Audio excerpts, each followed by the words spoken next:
And good afternoon to some, and actually good morning to others. If you're on the Pacific Coast time, we welcome you to another edition of the President's Hour. I am your host, Pastor Raymond C. Dix Jr. of the Pilgrim Missionary Baptist Church of Fort Wayne, Indiana.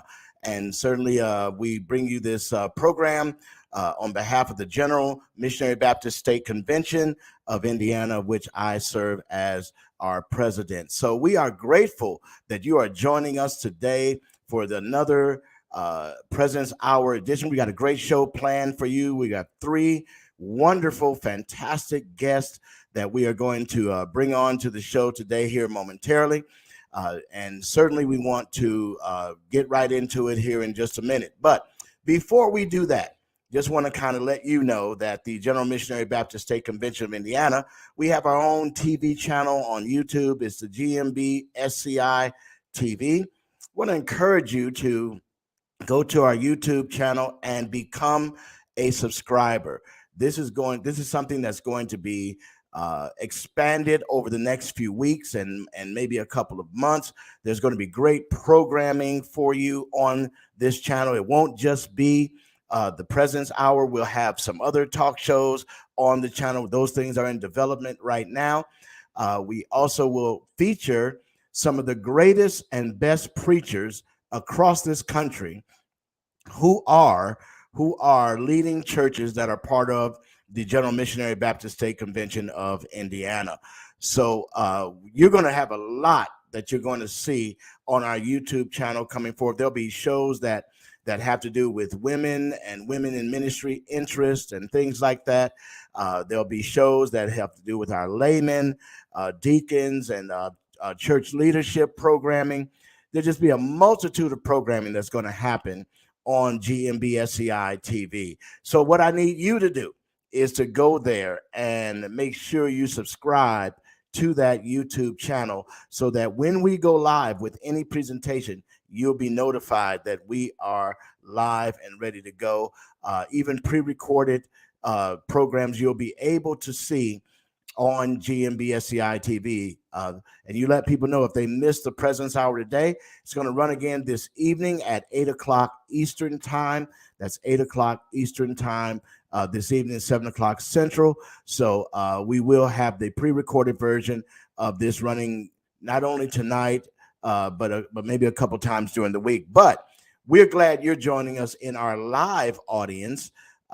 We are streaming live over several platforms, even on the Twitch platform, which is kind of for gamers. But hey, we're taking the gospel into all the world. That's the bottom line. We're taking the gospel into all the world. All right, that's enough from me.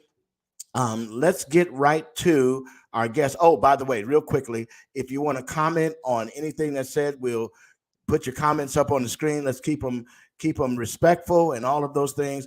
Some of our information, they may be a little controversial to you, but as long as you keep your comments respectful, we'll get them up on the screen for you.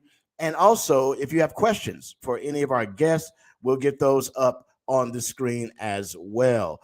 So we look forward to having a great show. Let me bring in our first guest, and we want to start with the ladies. So ladies first. So we have here joining us today, Angie from the B. Now I'm going to let Angie tell you who she is and what the B stands for so that everybody will know. Angie, how are you today?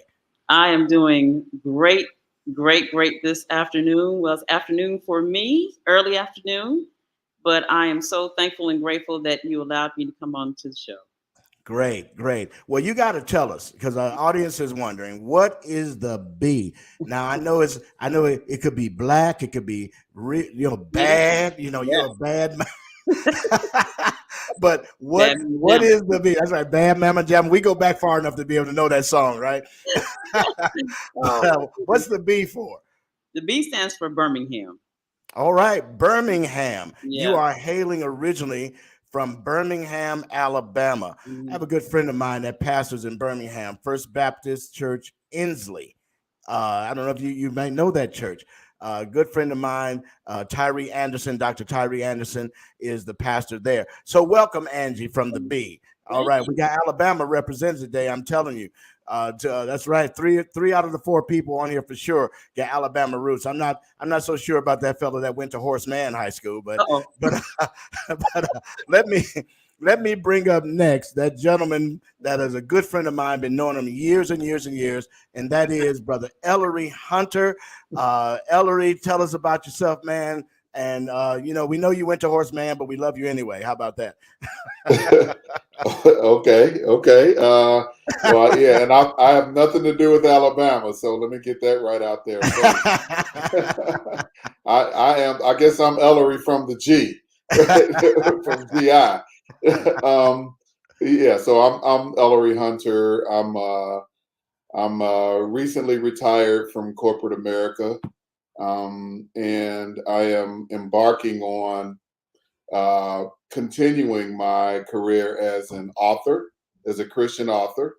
Got a couple of books already. I don't know if this is when I do my plug. So I'm not That even right sure. now, that's a good Okay, thing. now is when you. Okay, we should have practiced this. Actually, I, I have two books. Wow, it's like opposite when anyway. My first book is called The Second Peter Principle, becoming an effective keys to becoming an effective Christian. And then my second book, which was published last year, is called The Journey of Intentional Christianity. It is a book for specifically for new believers. And so those are available on Amazon.com. You can look up my name, Ellery Hunter, author Ellery Hunter, and you'll see that. And so I'm also a teacher in my local church. Teach Bible study basically. Yes. So and about to embark on graduate studies in divinity as well. So that's me. Man, that is fantastic. That is awesome. We are so glad, Ellery, that you were able to join us today. Ellery and I go way, way back. At one time, I had the honor of serving as pastor for his family, he and his wife, and certainly that was a great honor. One of the great honors of my ministry career was watching them grow and develop as believers over the years that we were together. And to see him matriculate to be an author, a Bible study teacher, and a man of God that is doing it the right way. The shepherd of his home and of his family is a great thing, and so we're grateful to have you, Ellery. Appreciate you, man. All right, let's bring in our other guest, our final guest here. And this gentleman is my first cousin. Our dads are brothers, and he is, of course, I've known him all his life because I'm a little bit older than him. Just a But little bit. this is Dr. James W. Dix III, James the Orator. We call him Jimmy. So if y'all hear me say Jim That's or it. Jimmy That's it. or any of those things, you'll know that I'm talking to him. So James, tell us, man, what you're doing, what's going on. Thanks for coming on. Oh man, thank you for having me today. My life is just, I'm just busy right now, man. But I'm being progressive. I'm being progressive in what we're doing. I'm of course I'm a father. I'm a husband. I'm also a business owner. I'm an entrepreneur. I've been running an organization called Urban Family Initiative for the last 6 years. And our primary goal is to build bridges for families to bring them back together. Oftentimes, we're dealing with Department of Child Services where families have been broken apart due to neglect or an abuse of a child, and so we work with families to bring them back together.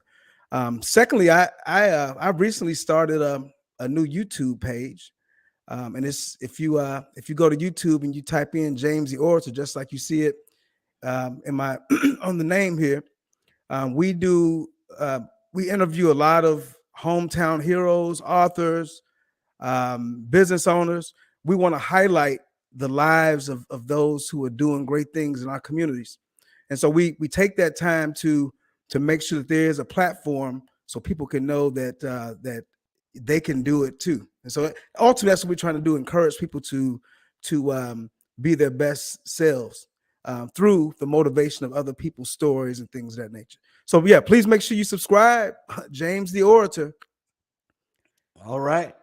Fantastic. Well, listen, thank you all again for being a part of our show on today. We've got what I think is a very pertinent and important topic that we've kind of been doing this for the last couple of weeks, because I think it's important for us to challenge ourselves as believers and those who either have direct connection to the church gathered, and that is, what we typically call the church is certainly not the building, but are gathered in local assemblies. We're gathered together, and I think it's important that we challenge ourselves with the question of whether or not we're in sync, between the pulpit and the pew. Now, last couple of weeks I've had pastors on, and I didn't want to have this discussion and have it just among clergy. Believe you me, as someone who's been in ministry over 40 years, I can tell you amongst clergy, we have this talk all the time. People don't always get to hear and see what we have to say, but we do have this talk all the time.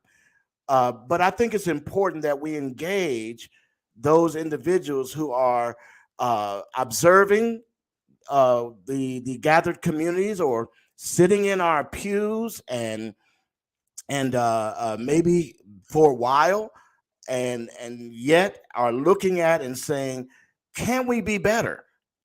Can we be better? And what would it take to get us there? So really today's topic is really just kind of talking about, the views from the pews. Is there a disconnect between the pulpit and the pew? And the word disconnect, just kind of not in sync, is that's the connotation that I mean there. Are we out of sync between the pulpit and the pew? So I'm going to start with Angie from the B. So tell us, Angie, what are your thoughts on, just initial thoughts on, whether there's a disconnect here in the gathered community between the pulpit and the pew? Oh, well, I thank you for going to me about this first, because right off the bat, the disconnect actually starts with communication. Actually, I have a virtual talk show myself, which is called Level Up, and it's the tagline is real talk that takes you higher. Yeah. And the reason why I started that is because we have people that are in the pulpit, they always have the mic. But then we have people that are in the pews that sit, watch, listen. For some people, it could be entertainment, spectators. There's spectators. But then there are other people that may have the wherewithal that give them the mic and let them teach from their experiences. So where the disconnect could come from is that there's that communication between the pastor and the people that are in the pews. What are we really going through? What is really going on in my life? And as churches get bigger and bigger, the disconnect becomes larger and larger, because then it's harder for the people that are in the pulpits to make real connections with the people that are in the pews, because it's just too many people. And so I've been part of big churches. I've been a part of small churches. I've been a part of every last one. But the ones that are where the disconnect is not there, they tend to be smaller churches. So a more personal kind of ministry is offered, because the pastor may have the opportunity to relate and connect more individually to people. That's a good point. I think we're going to get back to that today, because there's some thoughts that I have, and I want to get your idea on that. Ellery Hunter, tell us, Brother Hunter, man, what is your thoughts, or what are your thoughts on whether or not there is currently a disconnect between the pulpit and the pew in our gathered communities? Okay. I would say, in thinking about that question, I would say, first of all, yes, to be direct. But to follow up on that, I would say it's not surprising, nor is it new, nor should it be unexpected. I think the nature of the two roles is, there's going to be some disconnect because a pastor who is carrying out the role of a shepherd, the pastor is attempting to connect those folks to God, those who are coming into the church. And I think you have to acknowledge that there is almost always a variety of maturity levels of the folks that are in the pews. And so, of course, you're going to have some people that are have a lower level, I would say, of connection to the pulpit.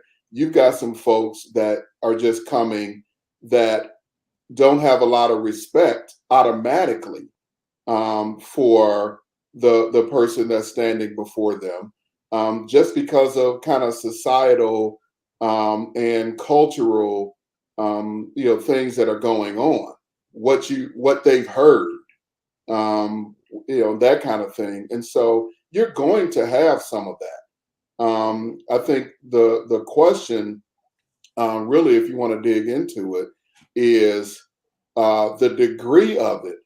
What's the degree of it within the body, and at what point is it unhealthy?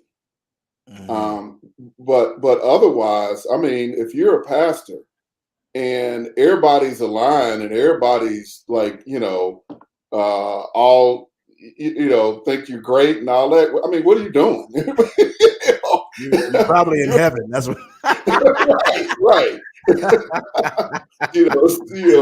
it's like if everybody, there's a variety of ministries, and some pastors are going to be better at shepherding certain types of people, and they're going to have to push themselves a little bit more to shepherd those who are maybe a little bit more challenging, which you probably, you've already mentioned our connection going way back. I'm sure you were being, very gracious in saying it was such an honor to pastor me and my family. I bet you I gave you some headaches. Right. You were gracious in saying, not saying that it was challenging. But that's, I think that's the nature of this thing, though. That's my opinion. Yeah, I think you really have opened the door for some further discussion on this, and we're going to get back to some of that too, because is the nature of the relationship between the pulpit and pew automatically come with some disconnect, and I like what you said about the challenge of the pastor of pastoring different types of people, personality types, and all that kind of thing. But let me go to James the orator. Jim, tell us, man, what are your thoughts in terms of whether there is a disconnect, and if so, what does that look like in between the pulpit and the pew in our gathered communities? Definitely. First of all, I just want to thank you again for allowing me to be on the show. I think this is a great platform to impact the lives of so many people. My approach is probably a bit different. I'm going to take I guess more of a social services type of standpoint. I believe that people are hurting in our communities.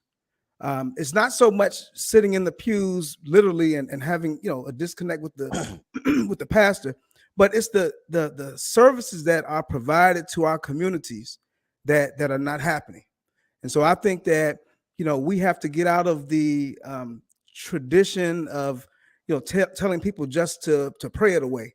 I mean, if we need some work around the prayer, and so it's my opinion that when you have members who have been impacted by something as simple as adverse childhood experiences, where they've had all these traumatic experiences in their lives, particularly during the childhood. the research says that if a person has, 5, 4, 5, 6 traumatic experiences as a child, whether it be domestic, not domestic, whether it be abuse, neglect, any type of, situation that's hurting them, I think we need to have services that help our our members to become whole again. I mean, we can't just tell people to come to church and pray again. Prayer is definitely important, but what else are we doing to connect the dots with our members? I think you raised again some very pertinent issues regarding the social service piece of this, and I'm probably going to say this is a good point to segue into our understanding and getting you all to have input and understanding of why the church exists. What is the purpose of the gathered community? Now, we can go to scripture and we can find a lot of good fundamental elemental scripture that says, here is what your mission is, here's what you should be doing, and there's been this tension, and we're going to come to you, Angie, with the question, but it's been this tension that I've noticed over the last maybe 20 years or so as to whether or not the church is fulfilling its mission in the world, and in particular in the areas of social justice. I mean, let's just throw that on the table, but so Angie, in your thoughts, in your view, what is the purpose of the gathered community? What's the purpose of the church? Why does God have believers coming together in these local assemblies? Well, first of all, what I do believe is that when two or more are gathered, there's God. That's first and foremost, and we should never give up, gathering together. And I want to put this out, that the church is not the building. The church is us. Right. And that's why we should not give up meeting with one another. I had my show yesterday, and I was in the presence of 3, wonderful women that are believers. And I just walked away from that talk that we had on my show, knowing that something in me reconnected with God because of what they shared. And so it's more about, to me, it's more about sharing. It's more about, coming together to encourage one another so that we can go back out on this mission field and gather more people to the mission of God. And if we give up doing that, then we're out there isolated alone. And that's where the enemy comes in, rob, kill, destroy, when we're alone. So that's why we shouldn't give up meeting with one another. So, okay. So, and I want to press you a little bit on this, Angie, because the meeting is great. And we do a lot of meeting. We do. I can tell you again, over 40 years of the number of worship experiences that I've been to. And obviously the gathering is for worship, it's for fellowship, building connection between believers. But when you apply, Angie, the ethic of the kingdom, so to speak, why does Christ have a church? And I'm not talking about the building. Why did he have believers here in the world? What is our purpose? Angie, I'm gonna give you some more opportunity to elaborate on that. Seek the lost. Okay, seek the lost. Great. That's so it. there's a gospel dynamic in terms of salvation. Ellery, give me some thoughts on why, you've written a book on the 2 Peter principle, becoming an effective Christian. Is that the subtitle? Did I get that right? Yes, that's right. Becoming an effective Christian. So obviously effectiveness is key to you, and you can't have effective churches if you don't have effective Christians. At least that would be the logical flow from my perspective. Right. But tell me, what in your mind is a reason or reasons that the church gathers and exists in terms of its purpose in the world? I think, first of all, the church is the body of Christ. And so the church exists to carry out the earthly mission of Jesus Christ. And it absolutely involves evangelism and reaching the lost. It absolutely does that, does exist for that. But it also includes Jesus's mission. He talks about being called to, or his mission, to bring sight to the blind, to preach the gospel to the poor, to set free those that are captive, to being called to the oppressed. So there is a social justice element to the mission of Christ. And so the church, I think we do a disservice to the universal church, in terms of the mission, by trying to be so narrow, saying it's only one thing. When he ascended, or just before he ascended, what he told his disciples was, go make disciples and teach them. He didn't just say, go make disciples. He didn't just say, go evangelize them. He said, and those disciples, those students, teach those students. The Bible refers to the church as the pillar and ground of the truth. And so I think we have to recognize that the church's mission is broader than just one thing.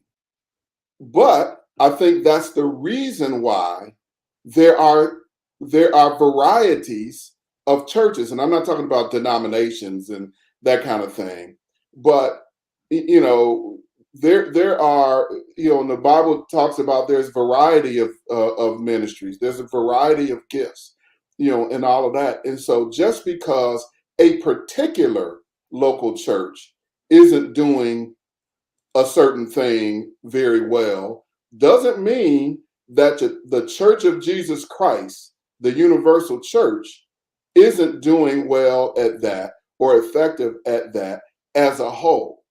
And so I think we get so caught up in I'm a member of XYZ Baptist Church, and we identify the church as my local church or even my denomination.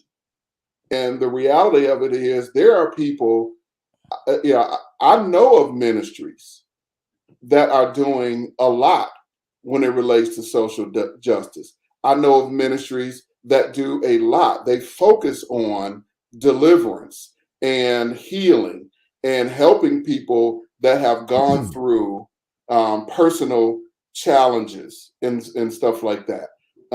They focus on that. And generally speaking, a lot of churches, they have a focus, and they do, I would say, adequately or effectively in their focus. And there are other local churches that have a different focus, and they are effective at that focus. So that's my opinion about it.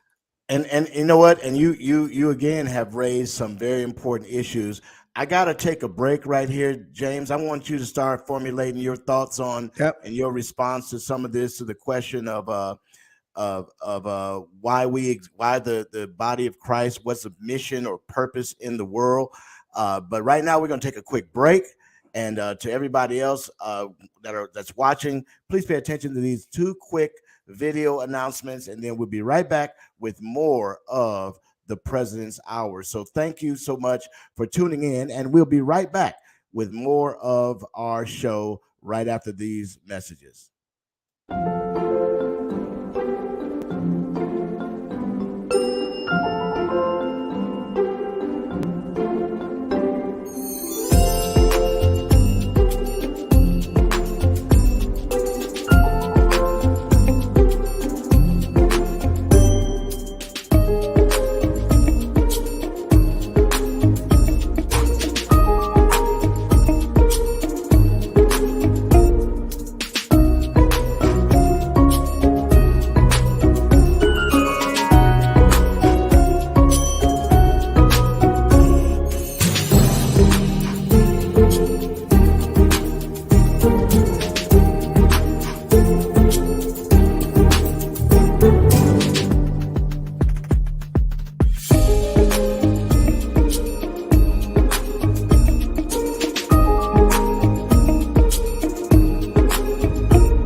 All right, we are back in the studio with you today, and talking about the disconnect or potential disconnect, and we've kind of all agreed that there is some level of disconnect between the pulpit and the pew. And having this discussion, I want to let everybody know, if you have comments, please feel free to comment on YouTube or Facebook, any of the platforms that you're watching this, and we'll get your comments or your questions and put them up on the screen as much as we can. So let me go to you, James, and you kind of introduced this ideal of the social aspect. But what do you feel as you look at this is the mission or the purpose of the church in the world? I mean, the purpose of the church, in my opinion, is to be fishermen of men. I mean, we have to go and get those who are lost, who are downtrodden. The ones who are the least of us. I think that's important. But then when we bring people in, what are we providing to them to help them become whole again? And again, I keep saying whole because we all have things that we may need to work on, or shortfalls in our lives. But when someone is coming, to a house of worship, what are they getting? For instance, you may have someone who's not the best parent. Maybe they've never seen positive parenting. If we know that there's a deficit with a particular family, then shouldn't we have some form of a parent education program? If someone is going through domestic violence and we know that they're getting, beat down every night by that spouse, shouldn't we have a program that says, here's what domestic violence is? Because people normalize things like this. And so being able to revolutionize, and maybe that's not the right word, but being able to grow in different ways. I think Ellery said it best. We can't be this narrow offering of just being church. Again, church is a part of not just the building, as Angie mentioned, but it's the people. And so when we talk about people, we are our brother's keeper. And so being a keeper means that we provide foundational elements that make people whole. Let me just throw something out here, because you guys are right on point here. But observationally, again, over the course of my life, when we talk about the activity of the church, most of the time it seems like we're speaking of the worship service. That we gather on Sunday morning and we worship, and we feel like we have achieved our purpose. We've come together, we had good church, we done shouted, somebody wig got twisted. We had great singing, and we leave out saying, oh, we had a mighty time in the Lord today. We did. And then we say, well, what was the pastor's sermon? I don't know, but he preached. So we have that. So I'm gonna come to you, Ellery, because I see you chomping at the bit on this one. But is that kind of what believers kind of fallen into, this ideal of we gathered on Sunday, so we've completed our mission? Go right ahead, Ellery. Okay, I think I think it depends on what you mean by we. When you say we had church, in that, and I'm going to go back to something that Angie said earlier. A big issue here, I think, is the communication, because I do think that the pulpit says that, and I think the pulpit is interested in exactly what you just said. When it's all said and done, do you remember what I preached? How do you feel about how I preached? How do you feel about the program that I orchestrated on Sunday? I got a choir. We collected up, and I think that's somewhat the mentality of the pulpit and how many preachers, it seems to me, how they judge whether they're being effective or not, right? But I think in the pew, it's like Sunday we doing, we want to feel it and we want to hear a word and we want to have a good time, but just for right then. But then we're going back to what, the rest of the week, or I ain't even say the rest of the week, those hours outside of that couple 2 or 3 hours on Sunday, what we thinking about is what is it that the church is doing to help me with all this other stuff, with all this other time. I got to say, let me just make this other point. And it can't just be about preaching. Can't just be, hey, I've been alive for 58 years, and all 58 years, I have responded better to people. I responded less to what people said to me, better to what people showed me. All right. That's it. Very good. Angie, you chomping at the bit. Come on, bring it to us, Angie. Piggyback off of what he is saying, because let me take it a little further of what he is saying to bring this on home. What people remember are testimonies. So if I'm getting the word from you guys and testimonies, when people are ready to really share, what they have done and what they have gone through, then I'm actually showing how the word was being put in action. And that's where that's how they remember. I remember what you said, Angie, when you said that your marriage didn't go so well because of this, but then you gave me an example of how you came out of it. And that's putting the word in action.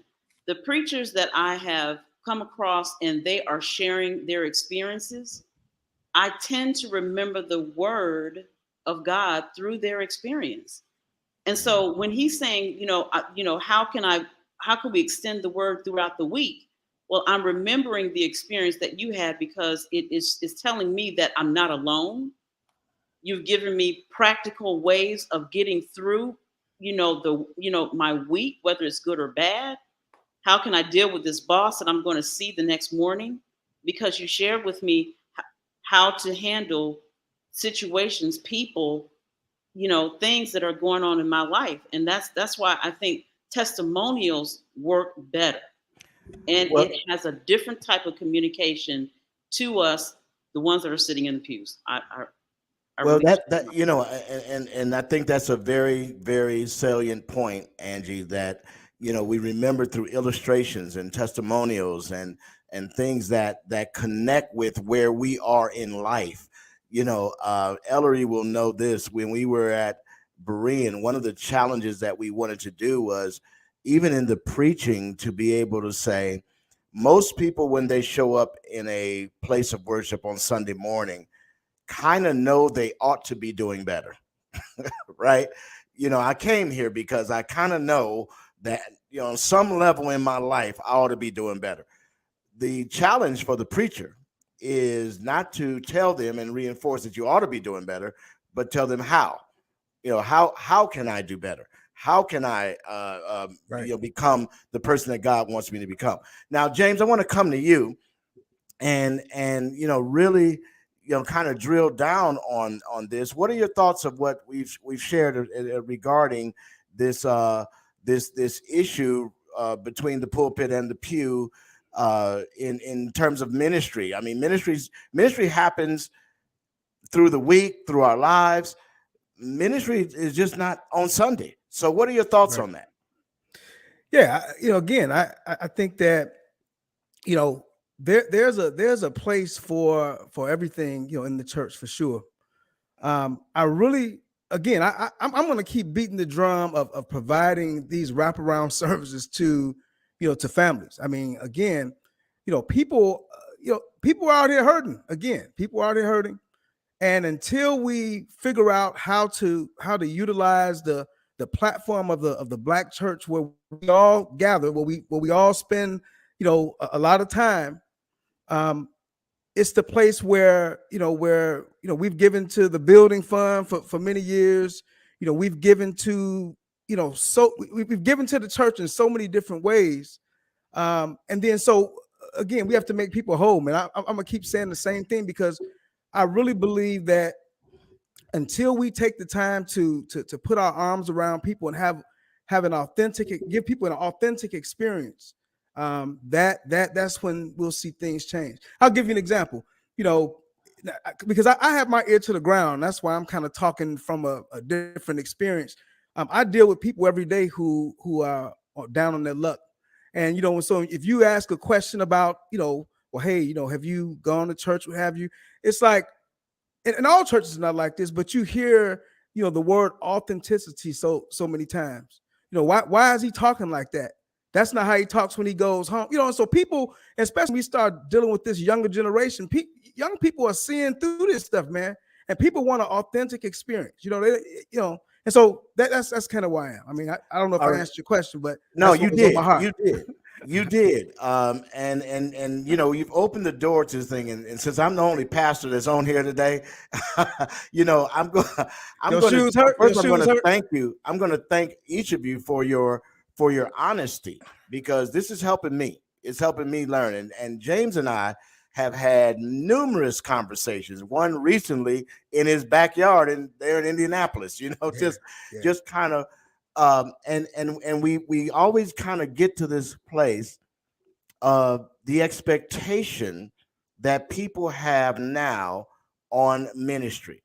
Ellery, you and I are around the same age. You grew up in the Church of God in Christ. There might have been a different expectation in our generation as far as the church is concerned. For example, James, my parents married very young. Yeah. 19 years old. I was there right away in that dynamic. So they were married, husband and wife, and parents almost immediately. Mm-hmm. Okay. So the church I grew up in never, to my knowledge, offered anything regarding, we're going to help you have a better marriage. Here's some classes on being married. Here's some classes on being a young parent, because the expectation was a little different. In the early 60s, the church focused a lot on helping people navigate just living in a racialized society. That's just one area. Economic issues, that's another area. And so the Black pastor on Sunday morning, and I've said this on previous shows, the responsibility kind of fell on not so much your discipleship, but I got to put you back together on Sunday, with me and the Lord, so to speak, so that on Monday you don't get out there and kill every white person you've seen, right? Because of the psychological damage. Jimmy, you talked about trauma, the psychological trauma during that time. So now we are ministering in a different generation. Mm-hmm. And Angie, we're ministering in a generation that maybe hasn't experienced those types of traumas to the degree that some of us did, or our foreparents, but they're still experiencing things and have a different expectation of the church. We expect that if you have a big, beautiful building, there ought to be some ministry to help people. And so here's my question to you three. I went a long way to get to this question.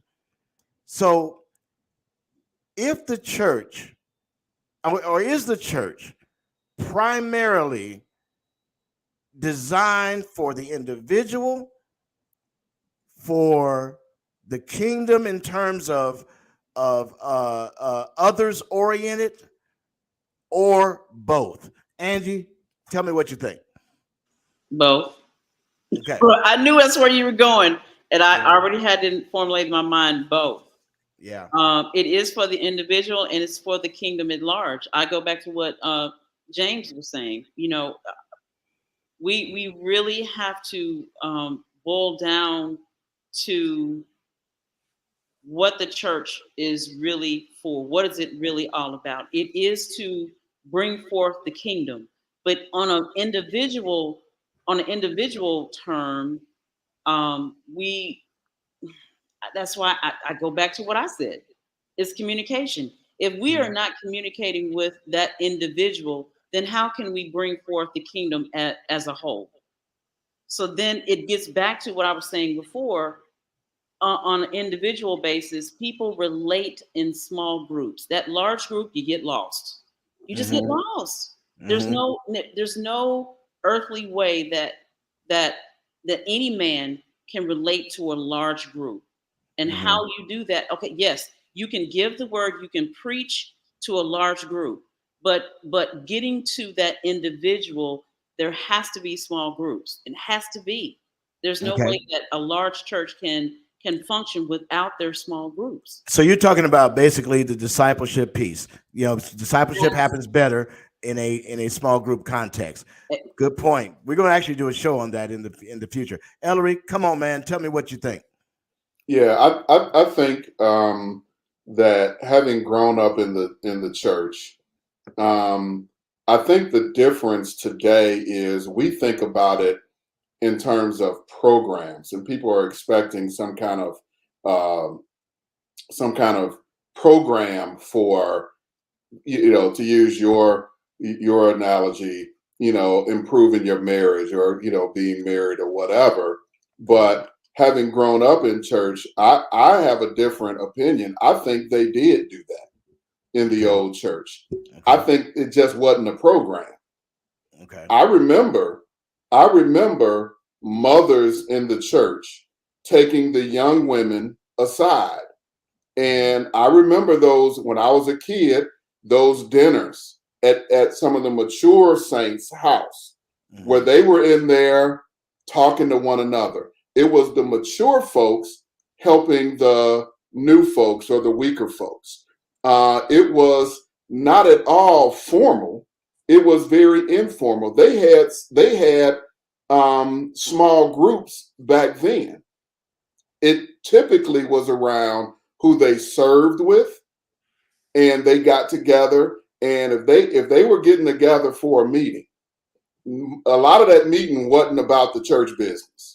A lot of that meeting was personal stuff, and they talked to one another. They helped one another, and that kind of thing. They just didn't do it as a program. I think with the proliferation of these big churches now, like you said, the big buildings, of course people are going to think people went to school. And so when you make a church look like a school, people are going to expect an educational program like the school. Right. They're going to expect there to be some programs out of that. You asking for so much money, give, so we can do all this stuff. Baby, you better do it then. I think that's all that's about. We want all of this. We gonna do all that. We gonna do all that. You said you was gonna do all that. So right. Yeah, we expect you to do all of that. That's right. So but I think in reality, the body heals itself. Mm-hmm. And I think part of the challenge is, if you're going back to about disconnection, I think there is a greater disconnection between the pulpit, or I'll call it leadership, and those who are not pastors. Even in some cases, they might be ministers or whatever, but they have a certain maturity level and they can help other people, right? But there's a disconnect between pastors empowering folks that can do some of that ministry. It's like, too many pastors, not all of them, but too many pastors, it's their pet project, or they're not giving resources to it. It's got to be along the lines of my gifting, right? And so if it ain't my gifting, even though there are so many people in that congregation, I'll say, in terms of the local church, that need it, that ain't my thing. And so they don't empower others that can do that ministry in that local church. Right. They don't empower them, and they don't give them resources and Right. support to do it. They Right. might say, go on off and do that. Right. But But not giving them the support to make it happen. I got Right. you. James, we got a couple minutes for you to respond to this. Yeah. And I got another kind of big question I want to All talk right. about in the last few minutes that we have. So what are your thoughts on Yeah, on really that? quick. I have to disagree with Ellery. I don't think that people have an expectation of programs in church. I think that people don't know what they don't know. And so as we see the relationships of people break down, as we see, people needing help in certain areas, whether it be therapy, money management, people don't know what they don't know. The church as a body should, I'm not gonna say should, but there are opportunities to address some of these areas that where people have shortfalls. And again, I don't think it's an expectation. I think, again, people don't know what they don't know. They don't know what they don't know. All right, let me throw this out there to you all, and this will be the last question we have. I don't even know if I'm going to get to my second break because this is such good conversation here. But the issue seems to be, if I'm hearing you all correctly, or let me just throw this out. The issue to me seems to be this issue of discipleship. Okay, what is the church's purpose? If our purpose, according to Jesus, is to make disciples, right? Matthew 28, we make disciples. What do disciples then do? They look at the mission of Jesus, as we put on the screen earlier in Luke chapter 4, verse 18, that Ellery kind of alluded to about the social aspects of ministry. Do you believe that the church gathered, our local assemblies, have become too focused on membership versus discipleship? And so we're on the wrong ship, in my opinion. We're on the membership, the SS membership, behinds in the pews, so to speak, fill the auditorium, all those things, rather than being on the right ship, which is the SS discipleship, where we're helping people become disciples of Christ, which transforms their lives in probably every area. If I'm a great disciple of Christ, am I going to be a better father? I would think so. If I'm following Christ, am I going to be a better employee? Yes. If I'm following Christ, am I going to be more concerned about my fellow man rather than myself? So let's go to Angie. Angie, what do you think? Are we too membership focused and not discipleship focused? Yeah, well, that's why you have big churches. I mean, you have big churches because it's becoming a business instead of a ministry, and that's where we're going in the wrong direction. Let's take for example what happened in the pandemic. There are many churches that lost their memberships. Well, let me say this. Let me correct myself. There are many churches that did not have discipleship that lost their memberships. And those people were looking for the churches where I'm sitting at home so I can learn. I'm not going to church, I'm not going to the country club anymore. Now I'm online looking for somewhere where I know that I can learn and understand God, because let's face it, big elephant in the room. The pandemic threw people into a lot of quandary. You sat in your house trying to figure out, what am I going to do with my life? And so where am I going to get medicine for that? Where am I going to get remedy for that? Well, let's find the church that really is speaking to my heart and changing my mind. Discipleship is really the student of who? Of Jesus Christ. And if we're membership focused, then we're a business. Then we're a country club. We're no longer doing the mission of God anymore.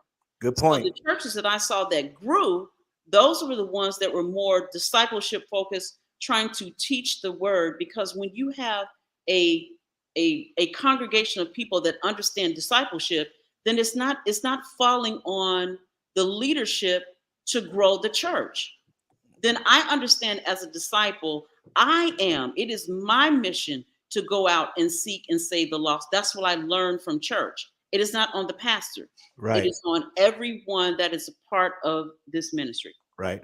Ellery, what are your thoughts? I mean, too membership focused or and not enough discipleship focused? What do you think about that? I think the way you said it is exactly, I would agree with. Too membership focused and not enough discipleship focused. I think there is a place for membership. Jesus went to the disciples and said, follow me.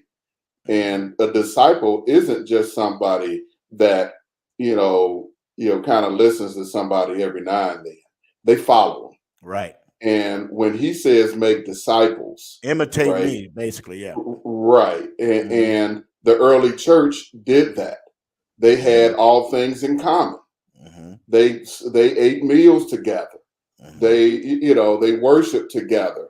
They evangelized together. So there is a place for membership in the sense that membership means being in a covenant relationship together with some teaching others in that relationship to learn, and then the point being that they mature. But I just want to draw a distinction about the Great Commission, where he says to his disciples, go make disciples. That's what he's telling them to do. Make people that are in a covenant relationship like I did with you all. That's right. It was 12 of y'all. I said, y'all follow me. Now y'all go do the same. Y'all replicate that. But he also said, go make those disciples and teach them. Teach them. But teach them what I commanded you. That's right. Right? You ain't just making followers. And I think too often churches are making disciples. They want members, or I'm sorry, not disciples. They want members, and they bringing them in, and they are focusing on you a part of this, you with us. You devote your life to us, and and all of that. Right. But they're not concentrating on teaching what Christ commanded, and what Christ commanded is all of that other stuff that we've been talking about. That's right. That's right. James, tell me what you think, man. Membership versus discipleship. What's happening? Yeah, I think that's a very broad question, because there are some churches that are focusing on what they need to be focusing on. And so I don't think we can put all churches in a box and say this is how the church operates. But we know that there's a drive to for membership. I mean, if you don't have members, it's just like an organization. I mean, if you don't have employees, you don't have a business. And so if you don't have if you don't have members in the pews, then how is the building going to be taken care of? How are we going to do that? It takes resources.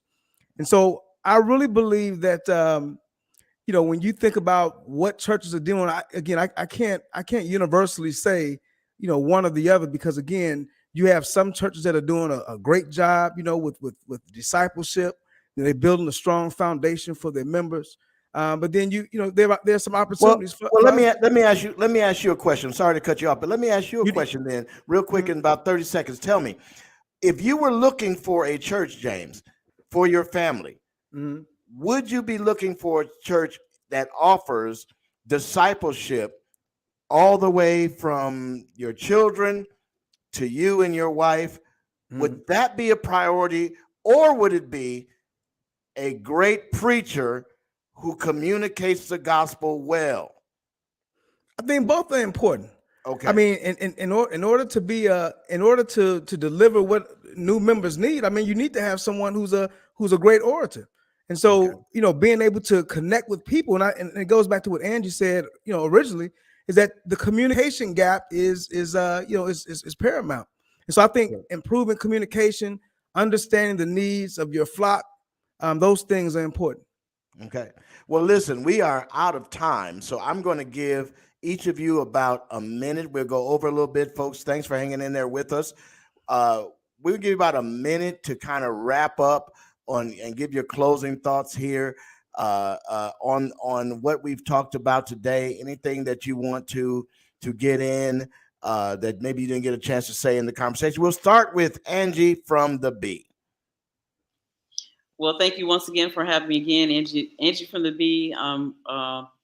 Have a show called Level Up, which is each and every Sunday at 3 p.m. You guys are more than welcome to come on over and communication. I think that's really the key that was brought up here is communication between the pulpit and the pew.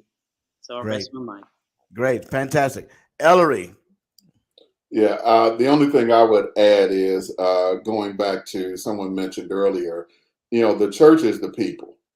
And I appreciate the discussion about, the pulpit and the pew or whatever. But, I think there are people in the church who are mature enough to do things that are helping the mission of the church to teach people, to help others, to help people grow, to do this discipleship. And I believe that there are churches that are doing such. And I think I am actually bullish on the church. I think under the circumstances and at the point of the arc of history where we are, I think generally speaking, the church is doing well. Mm-hmm. I think, the idea that the church is supposed to cure all the ills of society is just off. Mm-hmm. I think it's off. I think, people have expectations of the church that, quite frankly, they need to do a lot of that stuff themselves. They need to be more committed, which is why when you talk about a focus on church membership, hey, look, there's a place you've got to commit to Christ, right, to receive the benefits of his fellowship. Right. And so, and one way that we express that is membership. But I think the church overall, there's obviously churches that ain't, doing well. Right. But I think overall the church is doing pretty well, I think. Good. Thank you so much. James, closing thoughts. Yeah, and again, thank you again for having me here today. It's a pleasure and nice meeting the other guests as well. Yeah, just I think we have to look at the shift of a paradigm. Again, if we're still doing things the same way we've done them, for the last 40 years, and we haven't challenged the way in which we're doing, or even get feedback from our members to determine if there needs to be a change. I think we get stuck. And so again, it's about growing the body of Christ, and we do that through helping people with needs and things of that nature that they may have. Lastly, I want to just reiterate that I also have a show on Sunday, Angie, at 7:00 p.m. Eastern Standard Time, called Super Speak Sundays. And so we want to definitely invite all of our listeners to go over to our YouTube page. You can just go to James the Orator, hit the subscribe button, and we will be grateful that you've done that. Well, listen, thank you all so much, the three of you, for being there. That's right. Hold up your books again, Ellery, so we can see them. That's right. Go to Amazon, 2 Peter Principle and The Journey. You can look up author Ellery Hunter. Make sure you listen to Angie from the B every Sunday afternoon, 5:00. Is that right, Eastern? 5:00, 5:30 Eastern, or 3:00 Eastern? 3:00. Right? 3:00 Eastern time. Angie from the B, Level Up. You can find it on YouTube.